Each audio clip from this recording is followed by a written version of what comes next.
बाबालाई पनि प्रार्थना गर्नु ल ल ल ल गर्नुपर्छ त अनि बाबालाई प्रार्थना गर्नुपर्छ अनि त हामी यसरी झोला बोकेर हिँड्नु पाइन्छ त होइन नभए त बाबाले पैसा कमाउनु भएन भने त अनि बाबा जाति हुनु भएन भने त हामी त झोला बोकेर हिँड्नै पाउँदैनौँ लु हात समात्नु पुलमा किन यो पुल त तिमीलाई डर लाग्छ हो एटेरिकल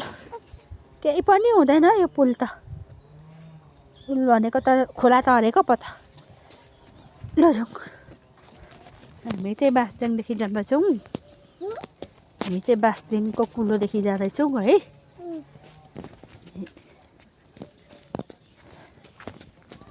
हामी चाहिँ नुजेमले चाहिँ बाइबल बोक्नु भएको छ है यो बाइबल चाहिँ चर्चसम्मैमा पुग्ने होला नि त है साना अहिले चाहिँ बाजा खेतमा हुने गरेछ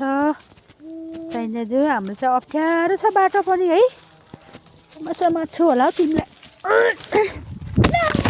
फोन पनि लडिगयो फोन पनि लडिगयो मान्छे पनि लडाइ गयौँ नि हेट